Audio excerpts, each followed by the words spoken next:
Sir, हमारे देश में रोजगार की समस्या बनी हुई है। सर, क्या आप स्कूल्स में रोजगार परक शिक्षा यानी स्किल डेवलपमेंट को बढ़ावा देने का सोच रहे हैं? सारी दुनिया में समृद्ध से समृद्ध देश भी एक बात पर बल दे रहे हैं, स्किल डेवलपमेंट। एक घटना सुनाता हूं मैं, उससे आपको ध्यान में आएगा कि स्किल डेवलपमेंट का कितना महत्व है। आप लोगों ने आचार्य विनोबा भावे का नाम सुना होगा। महात्मा गांधी के चिंतन पर उन्होंने देश की बहुत सेवा की।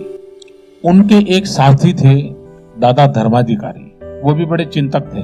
और दादा धर्माधिकारी की छोटी घटनाओं की किताबें हैं, पढ़ने जैसी किताबें हैं। तो दादा धर्माधिकारी ने एक प्रसंग लिखा है, बड़ा इंटरेस्टिंग प्रसंग है। कोई एक नौजवान उनको मिलने गया और उसने कहा कि दादा कुछ नौकरी का करिए। वो पहचानता था उनको, मेरे लिए कुछ नौकरी के लिए कुछ कीजिए, किसी को बता दीजिए। तो उन्होंने पूछा, भाई तुम्हें क्या आता है? तो उसने कहा, मैं एमए हूँ। तो कहा, नहीं तुम एमए हो, तुम्हें क्या आता है? तो कहा, मैं एमए हूँ। तो कहा, नहीं भाई एमए हो वो तो बराबर तुम्हारी डिग्री है, तुम्हें क्या आता है? नहीं बोले मैं एमए हूँ। तो उन्होंने कहा, भाई तुम एमए हो, तुम पढ़े लिखे हो सब, तुम्हें आता क्या है? तुम्हें नौकरी कहाँ दिलवानी, तुम्हें जानो तो। उन्होंने कहा, नहीं मैं एमए पास हूँ ना। उन्होंने कहा, भाई लेकिन तुम ये तो बताओ तुम्हें आता क्या है? फिर उन्होंने उसको आगे बढ़ाया। उन्होंने कहा, अच्छा भाई बताओ, उस समय तो टाइपराइटर था, कंप्यूटर नहीं था, तुम्हें टाइपिंग करना आता है? नहीं बोले वो तो नहीं आता। तो ड्राइविंग करना आता है? नहीं बोले ये नहीं आता है। तो खाना पकाना आता है? बोले वो भी नहीं आता है। तो बोले कमरा वमरा साफ सफाई करना आता है? नहीं बोले वो भी नहीं आता है। तो बोले तुम एमए हो लेकिन करोगे क्या? ये दादा धर्माधिकारी ने अपना एक संवाद लिखा है।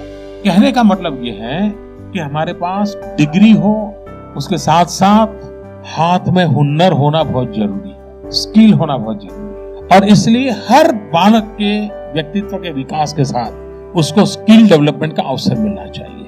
हमारे देश में सब बच्चे कोई हायर एजुकेशन में नहीं जाते। 7वीं में बहुत सारे बच्चे स्कूल छोड़ देते हैं, 10वीं में आते आते और छोड़ देते हैं, और कॉलेज में और बहुत अच्छी यूनिवर्सिटीज में जाने वाले तो बहुत कम बच्चे होते हैं। एक गांव में से मुश्किल से 1 या 2 बच्चे जाते हैं। तो बाकियों का क्या? उनके लिए आवश्यक है स्किल डेवलपमेंट।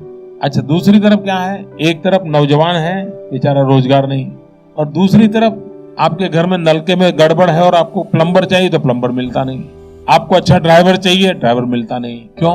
तो लोग नहीं है क्या? लोग है, लेकिन जैसे तैयार करना चाहिए से तैयार नहीं किए गए। अगर हम अच्छे ड्राइवर तैयार करें तो लोगों को अच्छे ड्राइवर मिलेंगे, हम अच्छे कुक तैयार करें लोगों को अच्छे कुक मिलेंगे, हम अच्छा गुलदस्ता बनाने वाले तैयार करेंगे तो गुलदस्ता बनाने वालों की संख्या बढ़ेगी।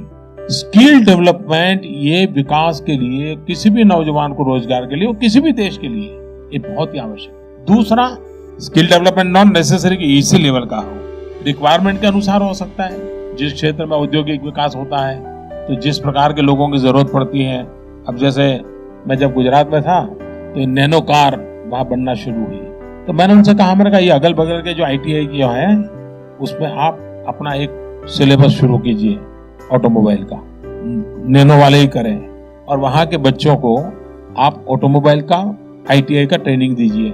साल भर में आपकी कंपनी खड़ी हो जाएगी, साल भर में उस बच्चे की ट्रेनिंग हो जाएगी।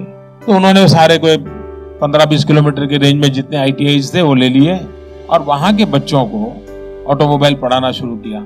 इधर कंपनी बन गई, उधर वो बच्चे तैयार हो गए, तुरंत उनको नौकरी मिल गई। तो जहां जिस प्रकार का काम है उसको मैपिंग करना चाहिए, मैपिंग करके उस प्रकार, कहीं केमिकल इंडस्ट्री जाए तो उसके अगल बगल के गांवों के बच्चों को वो ट्रेनिंग देनी चाहिए, तुरंत उनको काम मिल जाए। कहीं सिरेमिक का इंडस्ट्री है तो वहां के अगल बगल के बच्चों को वो काम देना चाहिए, तो नजदीक में ही काम मिल जाएगा। और अगर ये हम करते हैं तो हमारे देश में आर्थिक विकास में बहुत बड़ा एकदम जंप लगेगा।